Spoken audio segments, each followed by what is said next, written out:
Well done, Emmett. Well done, huh? I feel your pain when you're talking about things that are difficult with the people that are here. We were doing a number of years ago a series on relationships, and we were talking about sex. And my mom, I don't even finish this phrase, do I?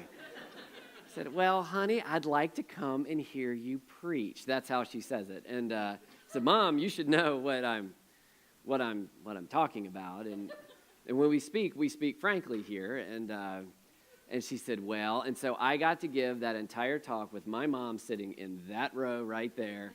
It's really hard not to make eye contact with someone right there. So yeah, I can appreciate that. And I just have to say before we start, that little boy in the plaid. I mean, now, just to be fair, there was not an uncute kid up there. I mean, that's just the way it is. But that kid, that's like my goal, to be that comfortable up here, where it's like, you know what?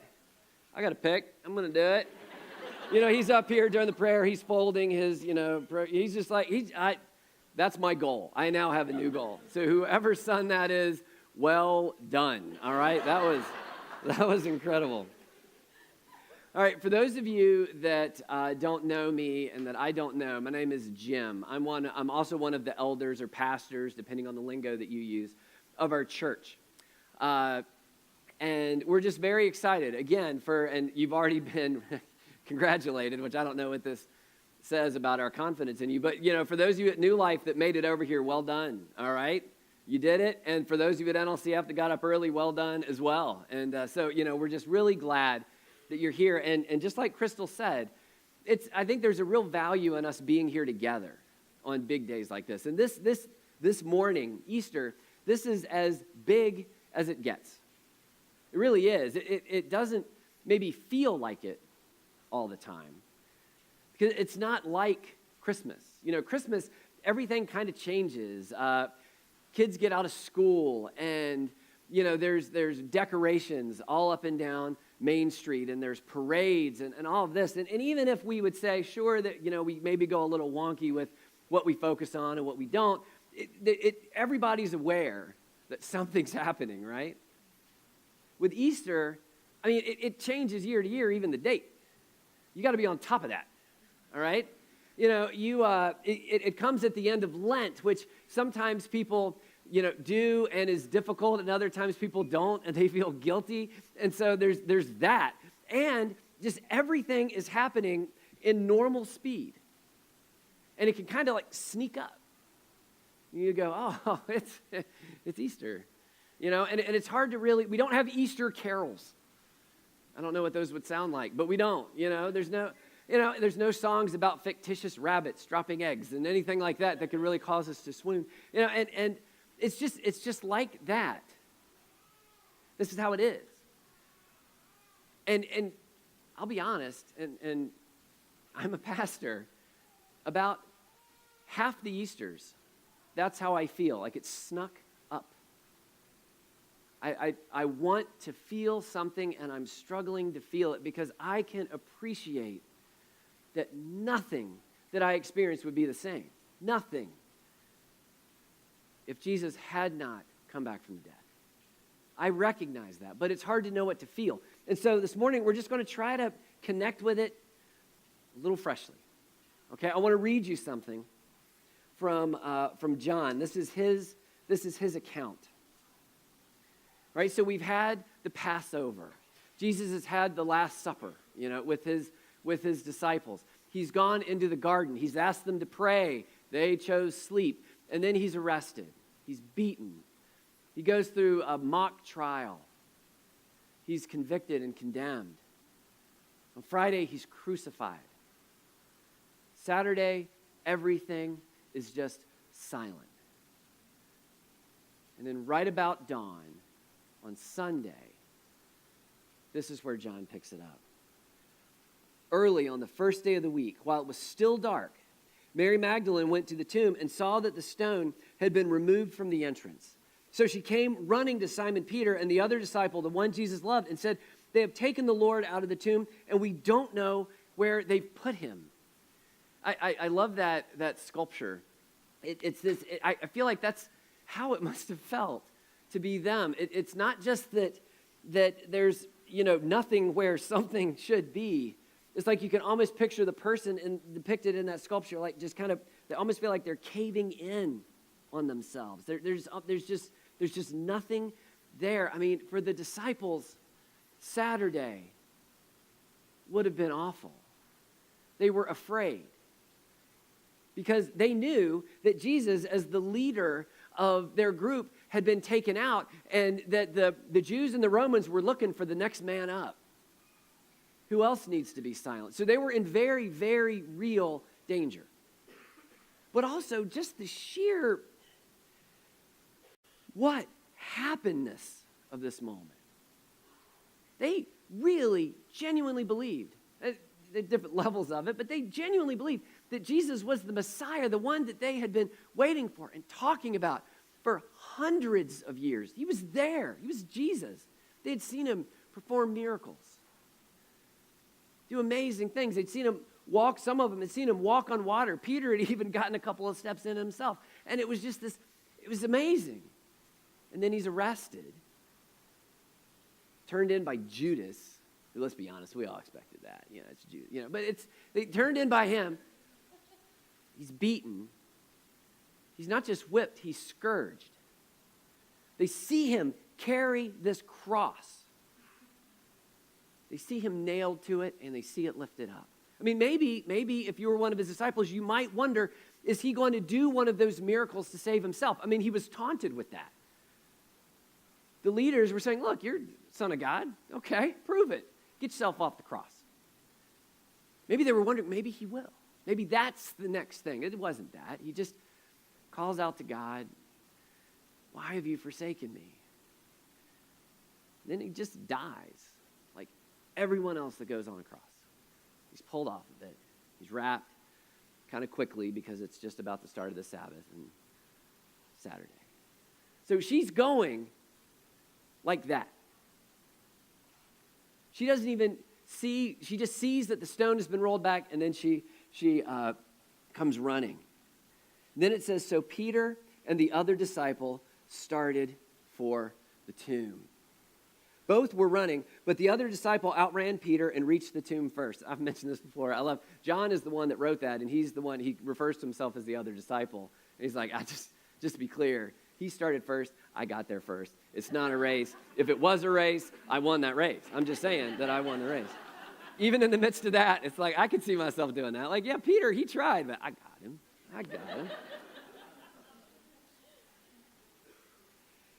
He bent over and looked in at the strips of linen lying there, but did not go in. Then Simon Peter came along behind him and went straight into the tomb. He saw the strips of linen lying there, as well as the cloth that had been wrapped around Jesus' head, the cloth that was still lying in its place, separate from the linen.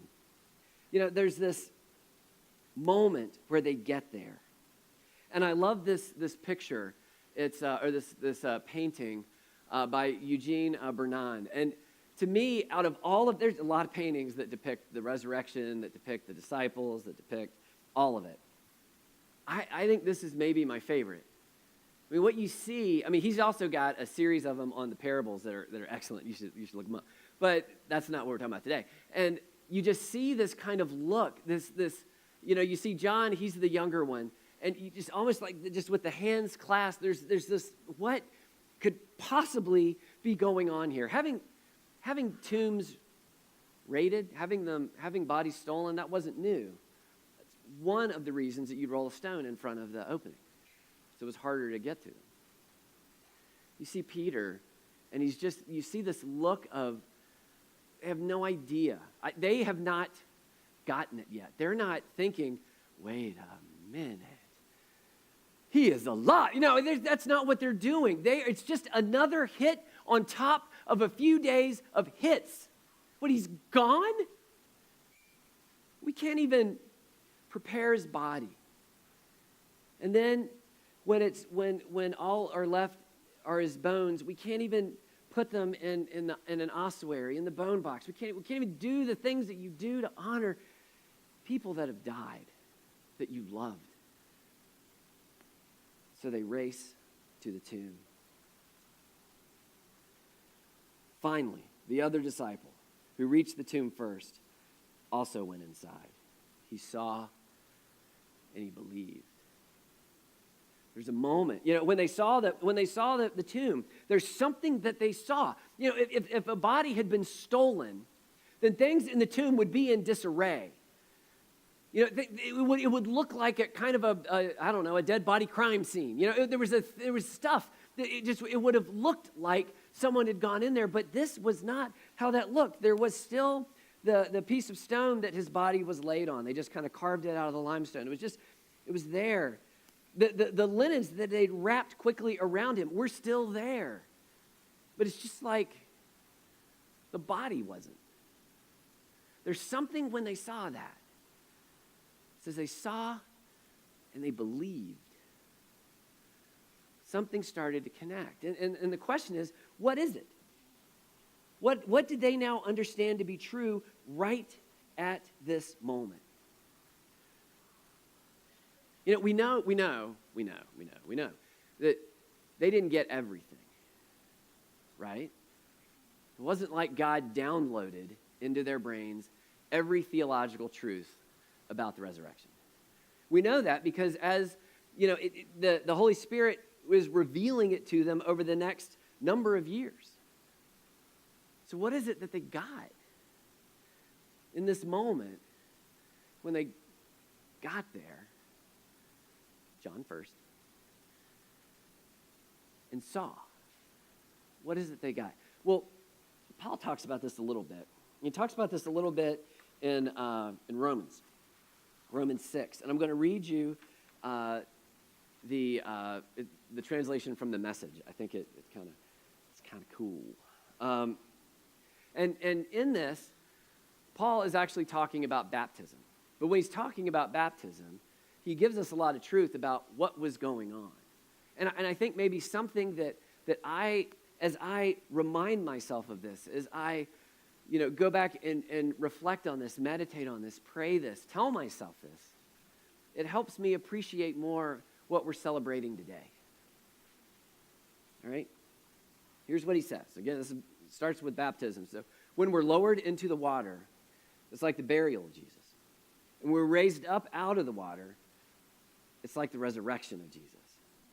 Each of us is raised into a light-filled world by our Father so that we can see where we're going in our new grace-sovereign country.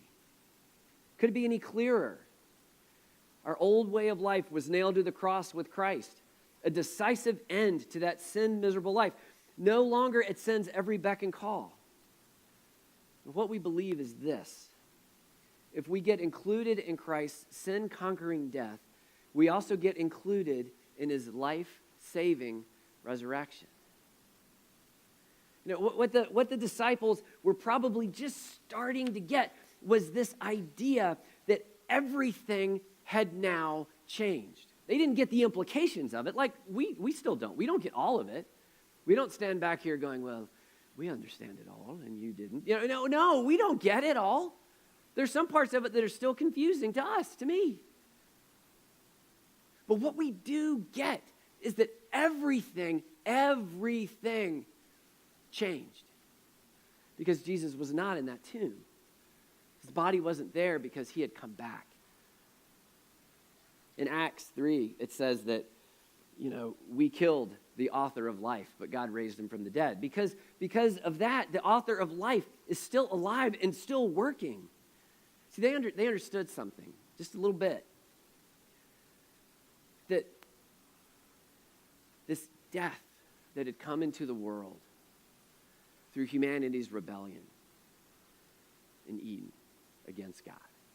This death that from that point on had been woven into the fabric of our lives, of the planet, of everything. Everything is touched by the brokenness that came from that rebellion. That thread that's woven in had been clipped. They got that something had changed. Something foundational had changed. That this mist, if you can imagine, that when humanity rebelled, it's like this kind of, this mist fell down. And things that had been clear before no longer were. And so you and I, in a very real way, the way that the scripture would describe it is that we are kind of feeling our way around through this mist. We don't know exactly where to go. We're not sure what's coming. And so we turn on each other. We use each other so that we can get a little farther down the path that we are trying to see in this mist. We abuse things and each other so that we can have some sort of advantage. We're trying to push the mist away, and if you've ever tried to do that, it just doesn't work. What Paul is saying is that in that resurrection, the mist started to lift. That thing that clouded our eyes started to dissipate. Now, it didn't completely. The world is still broken. We can still get knocked around by it. We understand this. But it's starting to rise. Just like in that picture, it's like it's starting to push away, and we're starting to see the world the way that God has always seen it. What we discover is that God didn't put something there when the mist gets pushed back. It was always there. We just couldn't see it. In the resurrection, we got new eyes that start to see through that stuff. Look at what else he says. He goes on. He says, we know that when Jesus was raised from the dead, it was a signal of the end of death as the end. I love that line. It was a signal of the end as death as the end. Never again will death have the last word. When Jesus died, he took sin down with him. But alive, he brings God down to us.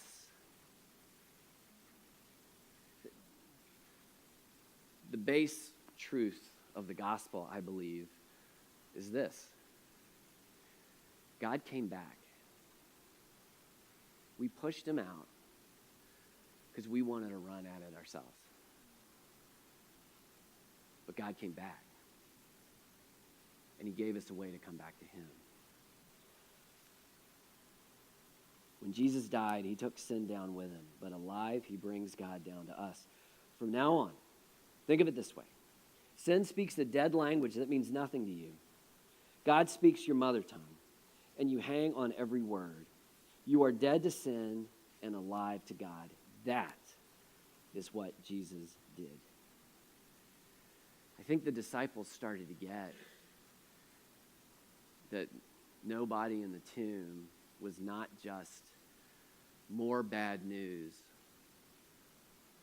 on top of a pretty awful weekend of it. I think they started to get that meant everything had changed, that there was no better news than that it had happened, that it was real. Dallas Willard, he says this, the aim of God in history is the creation of an all-inclusive community of loving persons with God himself at the very heart of this community as its prime sustainer and most glorious inhabitant. What we start to see as that mist gets pushed back is that we have access to God. We have to choose it, yes, but we have access, free access.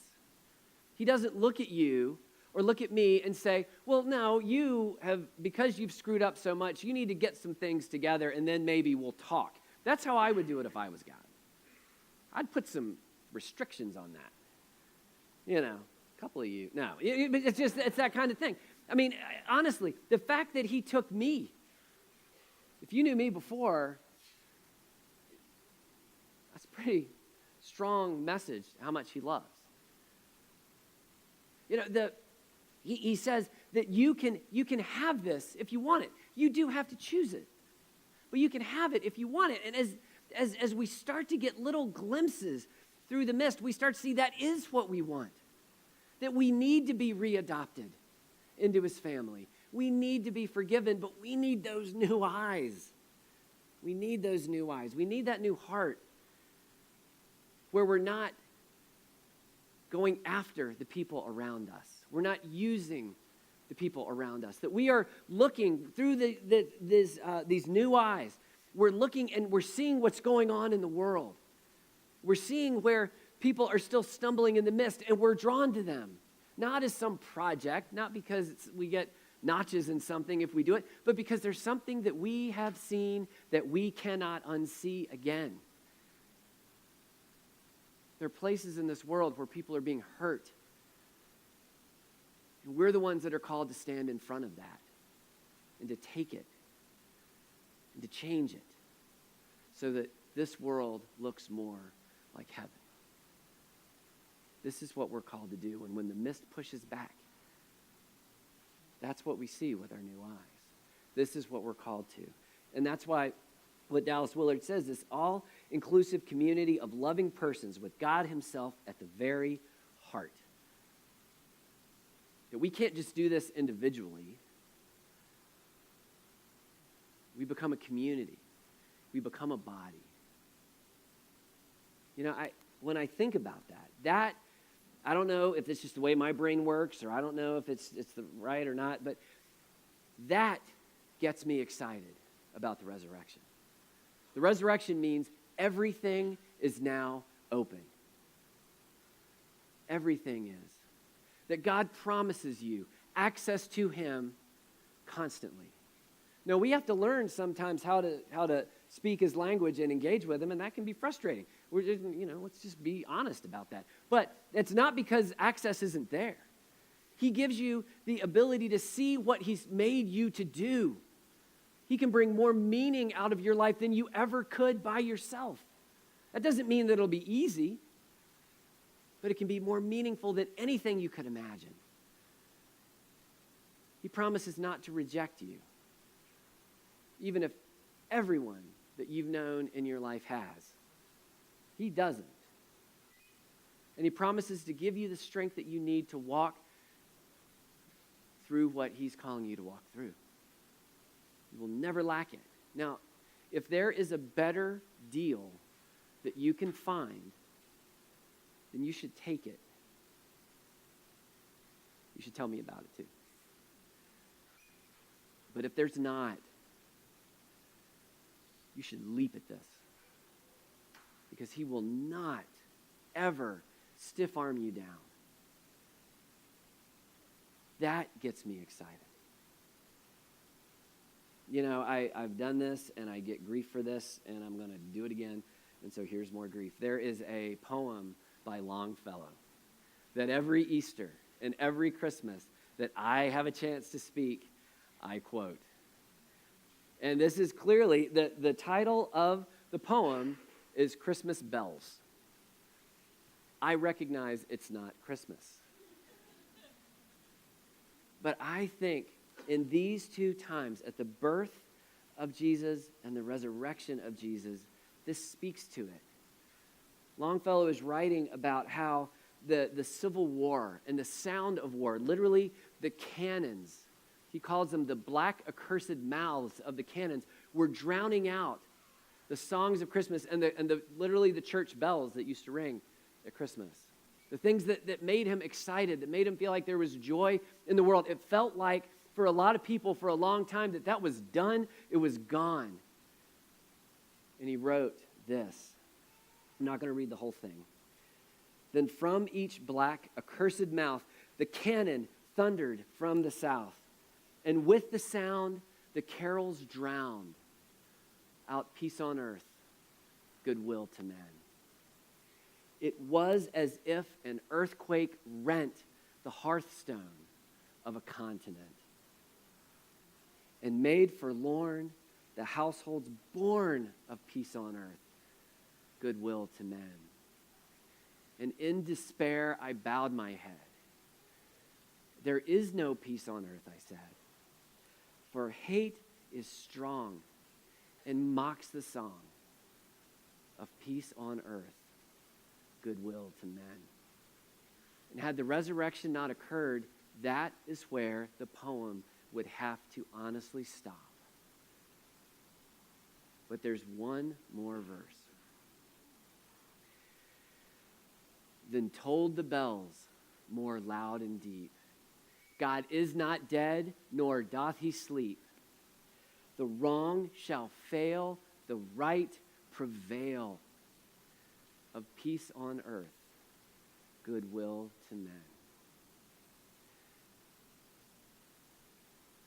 God is not dead, nor doth he sleep. Let's pray.